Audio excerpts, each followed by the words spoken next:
He was once in prison. Now he's leading a revolution that could bring the US dollar to its knees. And Donald Trump, he's furious. Not at China, not at Russia, but at Brazil. And at one man, Lula da Silva. The former convict is now the face of global defiance, and Trump's empire is shaking. Are we watching the collapse of American dominance in real time? What we are witnessing right now isn't just a trade dispute, it's a geopolitical earthquake. On July 9th, Donald Trump, in a fiery press conference, declared a 50% tariff on all Brazilian imports starting August 1st, claiming it was a necessary measure to defend American jobs and punish what he called unfair treatment of U.S. companies. But make no mistake, this isn't about coffee beans or orange juice, this is about control. Lula, now president of Brazil and leader of a reinvigorated BRICS bloc, has done something few global leaders dare to do.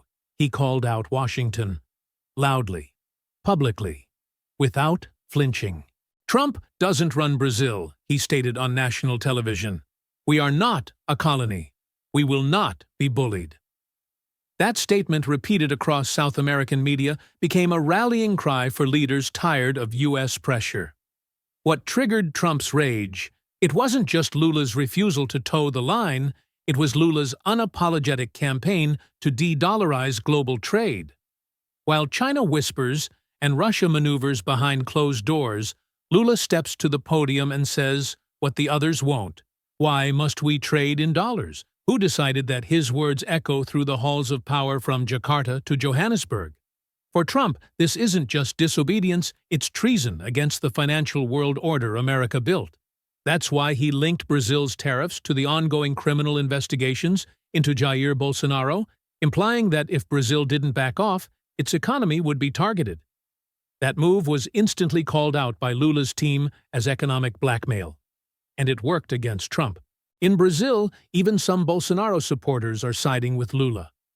Major cities have seen massive protests, not against their president, but against Trump's interference. Effigies of Trump and Bolsonaro have been burned in the streets. Political analysts call it a rare moment of national unity in Brazil, driven by American overreach. But here's the kicker. This isn't just symbolic. The numbers are real. Brazil exports over $36 billion worth of goods to the U.S., from soybeans and beef to jet engines and steel. U.S. consumers rely on Brazil for 17% of their coffee, 42% of orange juice, and over 60% of imported engines and generators. Hitting Brazil with tariffs is like punching yourself in the face to teach your neighbor a lesson. American companies like Embraer saw their stock plunge 8% overnight after Trump's announcement. Farmers in the Midwest are already warning, you raise tariffs, we raise prices. It's that simple. Coffee, beef, construction, wood, all of it could get more expensive. Economists are calling Trump's move a stealth tax on American families. Yet Trump insists it's about national security, spinning the tariffs as a blow against foreign threats to U.S. technology. He even launched an investigation under Section 301, originally designed to confront China, now aimed at Brazil. But Lula hit back hard, not just in words but in law. Brazil unveiled a new reciprocity bill allowing retaliatory tariffs on U.S. tech companies operating in Brazil. A special committee was formed to prepare a counterstrike targeting sectors where the U.S. has become deeply dependent on Brazilian exports. The Ministry of Finance says Brazil could redirect more than 50% of its U.S.-bound exports to other markets. It won't be easy, but the resolve is there. And now, with BRICS nations rallying around Lula, a deeper threat looms for Washington. Lula's campaign against dollar dominance has found traction not only in BRICS, but throughout the global South. Unlike the quiet maneuvers of Moscow or Beijing, Lula is loud, clear, and unapologetic. At the recent BRICS summit in Rio, he stunned delegates by proposing a unified currency for intra-BRICS trade, and even backed the creation of a blockchain-based settlement system beyond U.S. control and outside the SWIFT network. The message: it's time to break free. While Trump once mocked BRICS as a weak alliance, it now represents over 40% of the global population and a quarter of global GDP. And for the first time in decades, the US dollar is being seriously questioned on the world stage not by rogue actors, but by organized influential powers. Lula's vision has turned from fantasy to strategy. Brazil has already signed currency swap deals with China, allowing trade in reais and yuan, completely bypassing the dollar. Agricultural exports and pulp trade are already being settled directly. Banks are jumping on board. Banco BBM became the first Latin American bank to join China's CIPS, Beijing's answer to SWIFT. ICBC, China's largest bank, has now become Brazil's official yuan clearing bank. In other words, financial divorce from Washington has begun. And while the U.S. media stays suspiciously quiet, Wall Street is panicking. J.P. Morgan and Goldman Sachs have begun using the term Lula risk, a new classification for the accelerating threat of global de-dollarization. According to internal memos, if Brazil fully commits to alternative currency systems, it could inspire countries like Nigeria, Indonesia, and even Saudi Arabia to reduce their dependence on the greenback. The danger America's economic empire is based not just on productivity, but on the fact that the world uses its currency. Oil is sold in dollars. IMF loans are issued in dollars. Central banks hoard dollars. This gives the U.S. massive power. It can print money, enforce sanctions, and control international finance. Lula is directly challenging that foundation, and Trump knows it.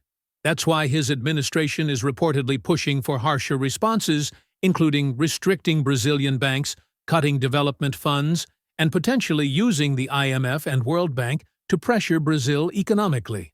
But Lula is countering with his own weapons. He just announced plans for Brazil to increase investment in the BRICS new development bank while reducing exposure to U.S.-linked institutions. We can no longer live under the control of those who once colonized us, Lula declared during a nationally televised speech, drawing roaring applause. That speech has now gone viral across Latin America, Africa, and Southeast Asia. His fiery rhetoric isn't being dismissed as populism, it's being embraced as rebellion against a broken system. On social media, clips of his statements are being shared with hashtags like a dollar collapse and our Lula challenge. He is being framed not as a radical but as a revolutionary. And revolutions don't go unnoticed.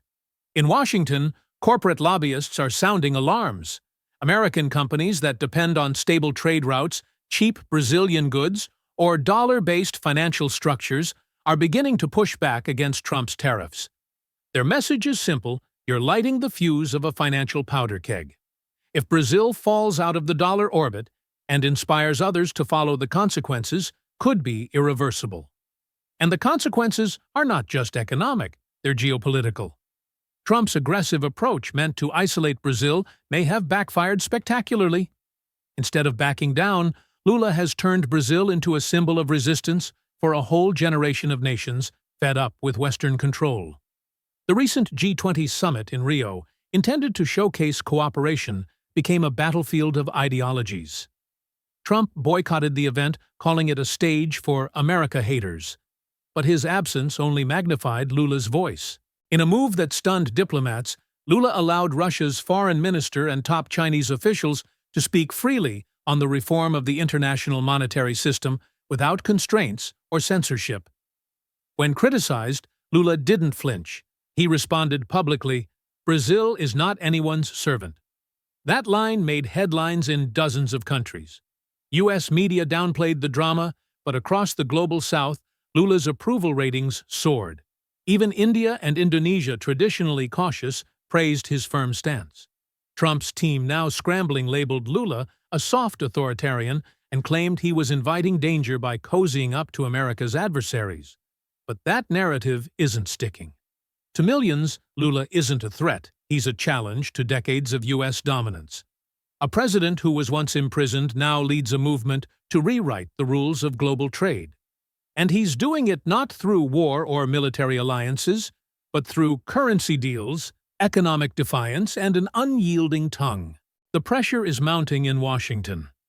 The IMF and World Bank, once considered tools of soft U.S. power, are being accused by Lula of keeping poor nations in debt traps designed to enforce obedience. In response, Brazil announced plans to drastically reduce its borrowings from these institutions. And even more provocatively, Lula is urging BRICS to launch their own credit rating agency and development mechanisms. That would deal a huge blow to American-led systems. Brazil's central bank is already shifting reserves. Chinese yuan now makes up over 5%, second only to the dollar. A massive leap considering yuan held almost zero share just 5 years ago. Brazilian banks are integrating with China's UnionPay, bypassing Visa and MasterCard. These are not symbolic moves. They're systemic cracks forming in the foundation of U.S. financial supremacy. Behind closed doors, Wall Street is furious. Economic advisors fear that if this trend continues, the U.S. could lose its exorbitant privilege, the ability to finance deficits cheaply because of global dollar demand. As that demand fades, so too does America's immunity from the fiscal consequences of its own debt. Lula, meanwhile, pushes forward.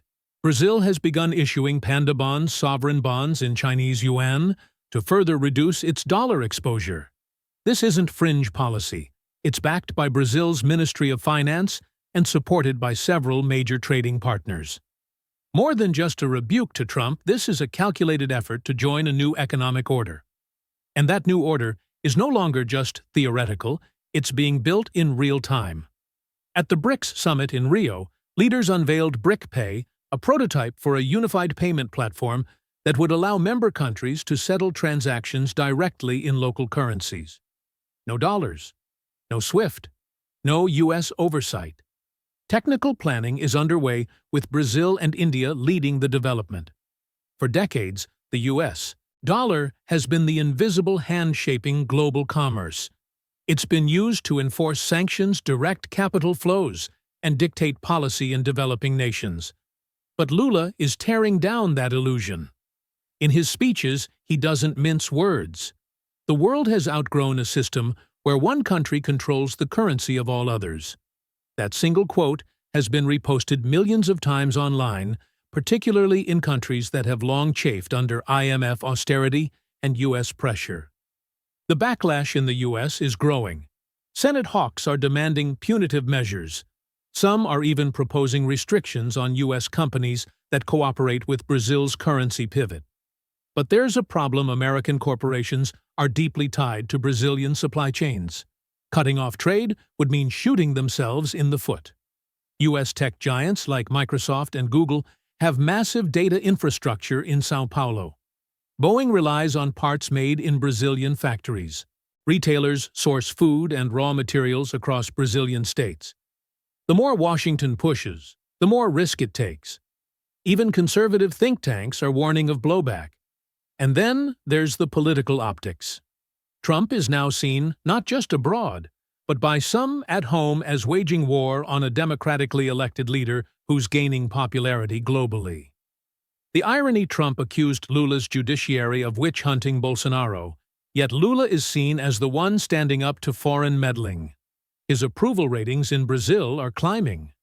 A recent Datafolha poll shows his favorability jumped by 6 points after Trump's tariff threats. In a strange twist, Trump may have elevated Lula from regional president to global icon. Protesters across Latin America, from Buenos Aires to Caracas, are waving Lula banners and chanting anti-dollar slogans.